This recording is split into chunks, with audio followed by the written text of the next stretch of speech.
Bonjour à tous, on se retrouve pour parler des actus ciné-séries du moment, mais avant il y avait un petit truc que je voulais vous dire, vous l'avez remarqué là, mon fond il est un peu différent et il est moche aussi, c'est parce que j'ai déménagé cet été. Alors je suis trop content parce que maintenant j'ai une pièce spécifique pour tourner avec mon bureau, mon studio, c'est cool. Avant j'étais dans mon salon et c'était galère, fallait enlever, installer le matériel, je perdais un temps pas possible. Alors pour le moment le fond il est tout moche, la lumière ça va pas du tout, il y a encore un petit peu de boulot pour aménager ça, attendez, je vais vous montrer.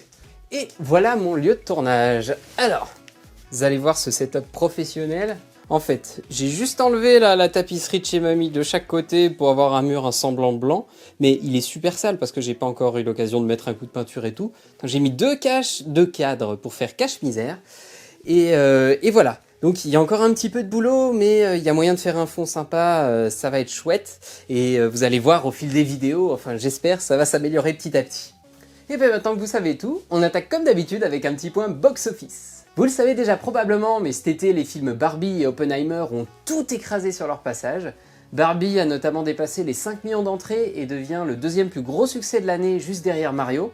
Et c'est pas encore fait, mais Oppenheimer devrait prendre la 3ème place du podium, juste devant deux films français, Astérix et Alibi.com 2. Mais alors du coup, est-ce que les films français ont réussi à exister cet été ? Eh ben, étonnamment, oui plutôt quand même.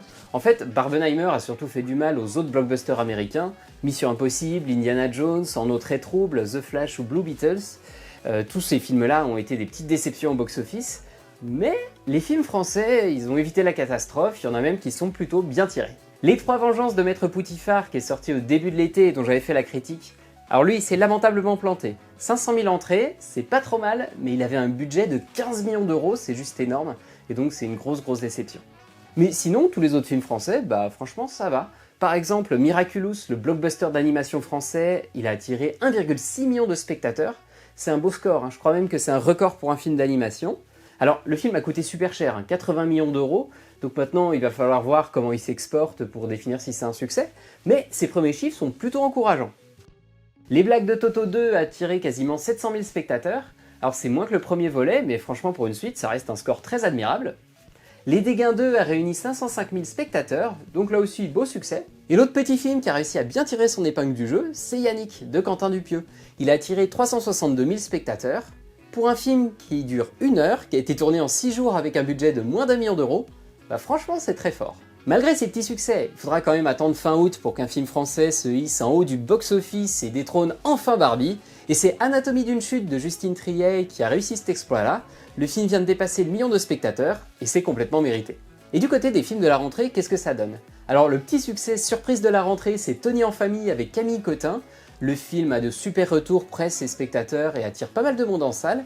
Par contre, ça coince pour Vision, le nouveau thriller de Yann Gozlan. Le box-office est assez décevant, on est très loin des scores qu'avait fait Boîte Noire, son précédent film avec Pierre Ninet. Du côté des sorties à venir, il y a plein de films qui ont l'air super intéressants qui vont bientôt sortir. Alors je peux pas tous vous les donner, mais j'en ai sélectionné 3. Le 20 septembre, on pourra découvrir La Petite. Joseph, joué par Fabrice Lucchini, apprend que son fils et son compagnon viennent de mourir dans un accident alors qu'ils attendaient un enfant via une mère porteuse. Donc Joseph part à la rencontre de cette fameuse mère porteuse pour échanger ensemble sur ce que va devenir cet enfant. La même semaine, on va pouvoir découvrir le film catastrophe Acide avec Guillaume Canet. Une pluie acide s'abat sur la France et une famille française, donc une famille à problème, va devoir s'unir et oublier ses soucis pour affronter ensemble la catastrophe. Alors, je suis pas sûr que le film soit ouf, mais c'est pas souvent qu'on a des films français fantastiques, donc je suis curieux et j'ai envie de voir ce que ça donne. Et le troisième film qui me rend curieux, c'est le procès Goldman, le 27 septembre.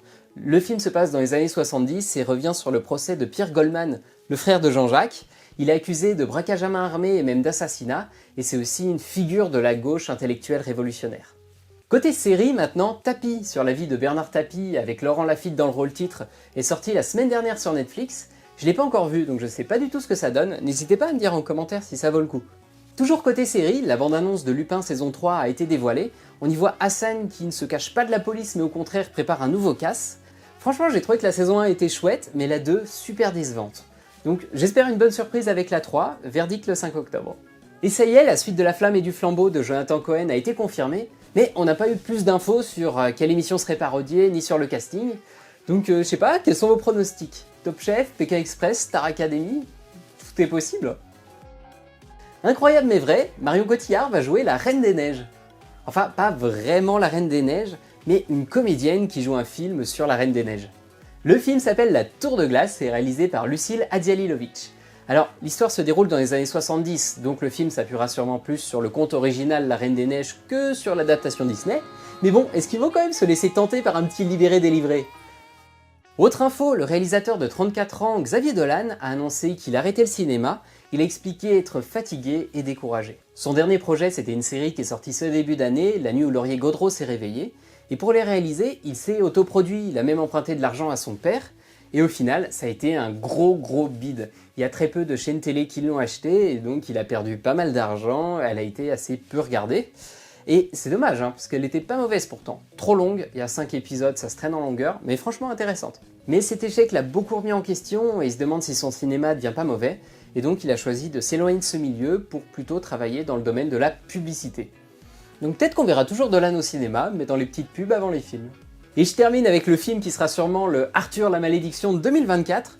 On va bientôt avoir le droit au nanar ultime, au navet pour les gouverner tous. Sami Nasri va réaliser son propre film avec Jean-Marie Bigard, Jean-Pierre Castaldi et Stomy Bugsy. Alors quand vous verrez ça, vous verrez, vous vous plaindrez plus d'Astérix. Et voilà, je m'arrête là, merci beaucoup d'avoir regardé cette vidéo, j'espère qu'elle vous a plu. Allez au cinéma et mangez des pizzas!